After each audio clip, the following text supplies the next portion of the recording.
Hi. So if you're on a Mac and you don't have Quadstick Manager program, but you want to update your Quadstick, this is how you would do it manually.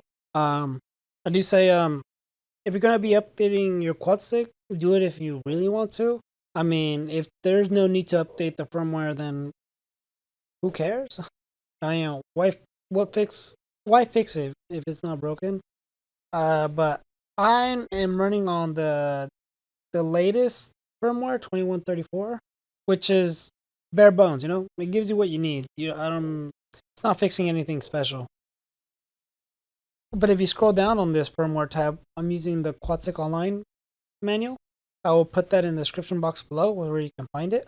It's pretty straightforward. It's pretty much back it up, download the one you want, copy it into your Quadstick. It's going to delete everything, and then copy your backup back into the Quadstick.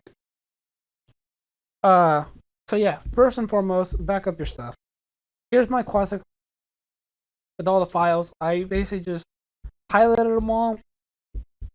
I copied them into a random folder. See, I made a Quadstick folder, and I basically copied them all in there.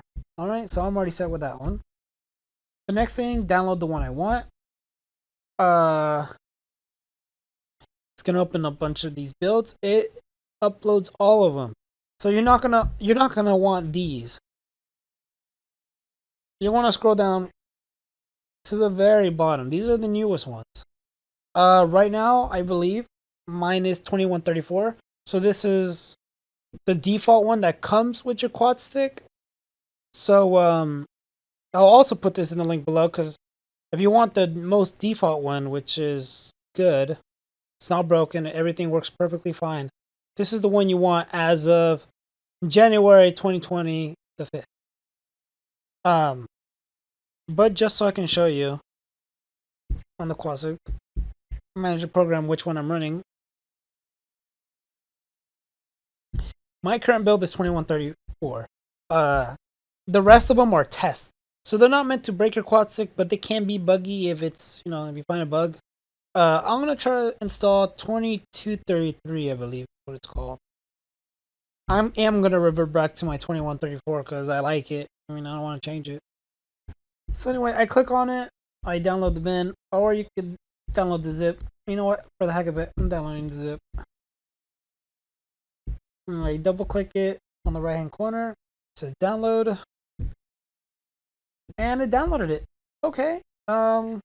Just so I can follow step by step, so I don't break anything.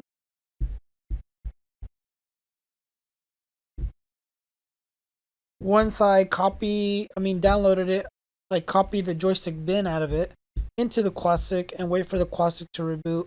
It could take a minute or two. Once the Quadstick has rebooted, it would delete everything except for its own simple default profile. You can reach the mouse mode in mode 5, I already know that. And then just copy everything back. Pretty straightforward. Okay, so I go to my downloads right here. I'm going to extract it here.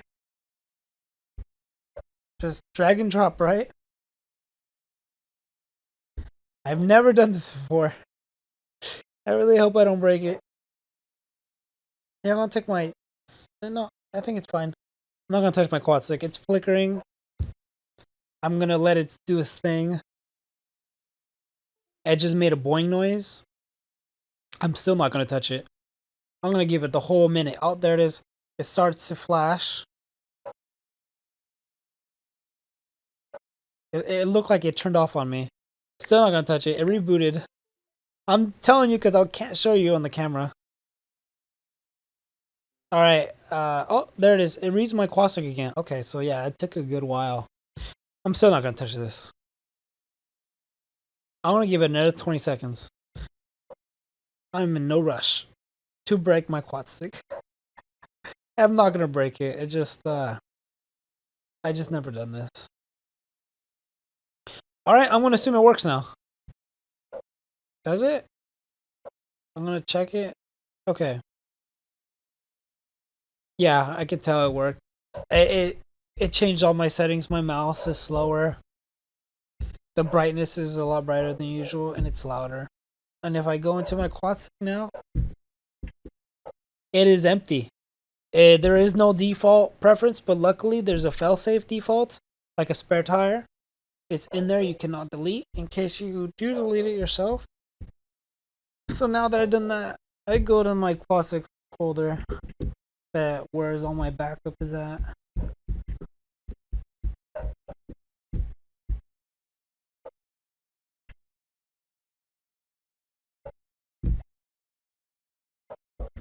And I just paste it back into my Quadstick.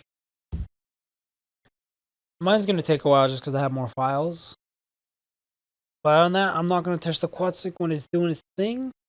It's basically downloading them all.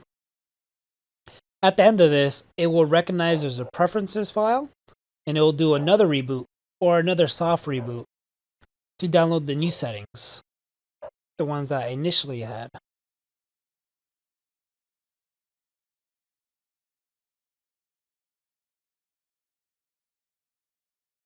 There it is.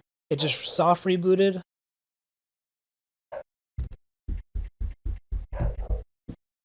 Yeah, I'm back in my mouse. There it is. My mouse is much faster. And just for reassurance, if I go back to Quadstick, it shouldn't be the same firmware as I had in the beginning.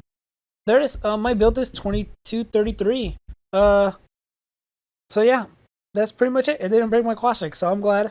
You can try it too if you want. Like I said, you do not need to do this. It's not a priority. It's not a must-have. I mean, if your Quadstick is new, then it does have the new firmware, so there's no need to update it. Just look in the forums every once in a while, maybe once a month.